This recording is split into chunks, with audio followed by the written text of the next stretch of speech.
চিত্রনায়ক সালমান শাহ আত্মহত্যা করেছেন নাকি হত্যাকাণ্ডের শিকার, এবার সে রহস্য উদ্ঘাটন করতে চায় পুলিশ। আদালতের নির্দেশে মামলার পর তদন্তে নেমেছে আইনশৃঙ্খলা বাহিনী। সালমান শাহর স্ত্রী সামিরা হক, খলনায়ক ডন সহ আসামিদের ধরতে চলছে অভিযান।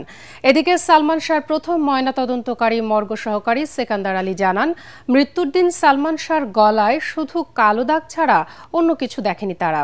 রিপোর্টে জানাচ্ছেন মাহবুব কবির চপল। দুনিয়া ছেড়ে যাবার ২৯ বছর পরও উদ্ঘাটিত হয়নি চিত্রনায়ক সালমান শাহর মৃত্যু রহস্য। ১৯৯৬ সালের ৬ সেপ্টেম্বর মারা যান তিনি। ওই দিন মর্গে পোস্টমর্টেম করেন ফরেনসিক বিভাগের প্রভাষক ডাক্তার তেজেন্দ্র চন্দ্র দাস। মর্গ সহকারী ছিলেন রমেশ, যিনি এখন সেকান্দার আলী। প্রিয় নায়কের পোস্টমর্টেম করতে গিয়ে আবেগে আপ্লুত হয়ে পড়েন তিনি। দুপুরে পরে হবে, স্যারকে আমি ফোন দিলাম যে স্যার এই ঘটনা, সালমান শাহ মারা গেছে, তো কাগজপত্র রেডি হয়েছে কিনা। আমি ওই কাগজপত্র মোটামুটি রেডির দিকে, তাহলে আমি আসতেছি। সব মশার বিরুদ্ধে সুরক্ষা দিতে এলো বসুন্ধরা এক্সট্রিম অ্যারোসল, মশার বিরুদ্ধে এক্সট্রিম সুরক্ষা।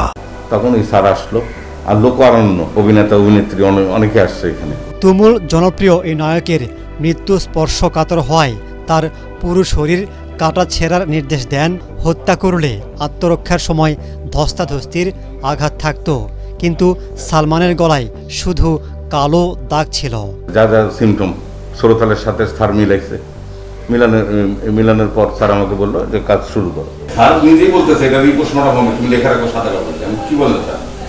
উল্টাও, পিঠ কাটো, আর এখানে কাটতেছে স্পাইনাল কর্ড, কোনো ফাঁক টাক আছে কিনা, কোনো পোস্টমর্টমের কোনো বাদ রাখে না, কোথাও না, সব অর্গান বাই করো। পোস্টমর্টমের যা যা নিয়ম আইনগত দিক ওইভাবে একবারে সম্মানের সহিত করে তারপর স্টিচ করলাম। স্টিচ করার পর পরিষ্কার পরিচ্ছন্ন করে ওনার ওই পুলিশের মাধ্যমে গার্জিয়ানের কাছে বুঝাই।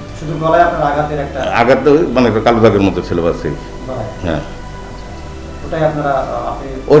ওটা আমি দেখছি। চিকিৎসক তেজেন চন্দ্র দাসের সাথে যোগাযোগ করা হলে তিনি অসুস্থ থাকায় কথা বলতে পারবেন না বলে জানায় তার পরিবার।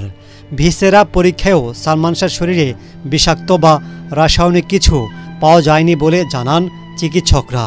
সিআইডি, বিচার বিভাগীয় তদন্ত, র্যাব, পিবিআই সবাই আত্মহত্যার রিপোর্ট দেয়। তবে সালমান শাহর মৃত্যু নিয়ে বরাবরই পাল্টাপাল্টি অভিযোগ করেন তার মা ও স্ত্রী। It is suicide. এবং সুসাইড কেন আপনি জিজ্ঞেস করছেন? তো ও মেন্টালি ও সুসাইডাল বাই নেচার। ও আগে আরও 3 বার সুসাইড করেছে। আপনারা যদি চান আপনার মেট্রোপলিটন হসপিটালে গিয়ে রেকর্ড চেক করতে পারেন, ওখানে 2 বার ওর সুসাইডের রেকর্ড আছে।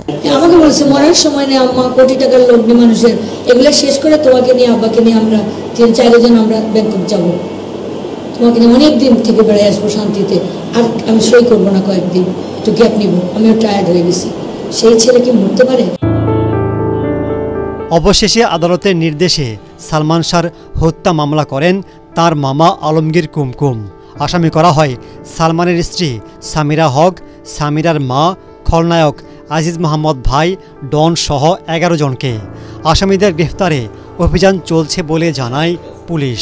বেশ কিছু আসামি দেশের বাইরেও আছে, আর যারা দেশে আছেন তাদের দেশ থেকে জন্য আমরা মাননীয় আদালতের মাধ্যমে ইমিগ্রেশন চিঠি দিয়েছি, আর তাদের অবস্থান শনাক্তের জন্য চেষ্টা আমরা করতেছি। আমরা আশা করতেছি খুব শীঘ্রই তাদেরকে আমরা আইনের আওতায় নিয়ে আসতে পারবো। সালমান শাহর ডেড বডি তো অনেক আগেই হয়ে গেছে, আবার নতুন করে তোলার আবেদন করবেন কিনা আপনারা, যদি ফার্দার ডেপথ ইনভেস্টিগেশন প্রয়োজন হয়? 2 বার পোস্টমর্টম হয়েছে, তারপরে যদি তদন্তের স্বার্থে প্রয়োজন পড়ে আমাদের সিনিয়র স্যারদের নির্দেশনা মোতাবেক আমরা পরবর্তী কার্যক্রমগুলো করব। এবার সালমান শাহর মৃত্যু রহস্য উদ্ঘাটনে চাপমুক্ত নিরপেক্ষ তদন্ত করতে চায় পুলিশ, যাতে ভবিষ্যতে আর প্রশ্ন না ওঠে। এটা অনেক গুরুত্বপূর্ণ একটা সেন্সিটিভ একটা বিষয়, চাঞ্চল্যকর বিষয়। সারা দেশের মানুষ এদিকে তাকিয়ে আছে যে সালমানের হত্যা মামলা হয়েছে, বিষয়টা কী হবে। এই সবগুলো বিষয় মাথায় রেখে আমাদের সিনিয়র স্যারদের নির্দেশনা মোতাবেক আমরা কাজ করব। আশা করি আমরা একটা সূক্ষ্ম, নিরপেক্ষ এবং চাপমুক্ত, প্রভাবমুক্তভাবে আমরা তদন্তটা সামনে আগে এগিয়ে নিতে পারবো। মৃত্যু যে কিংবদন্তিদের আলোচনা থামিয়ে দেয় না, সেটি প্রমাণিত হয়েছে বাংলাদেশের জনপ্রিয় নায়ক সালমান শাহর ক্ষেত্রে।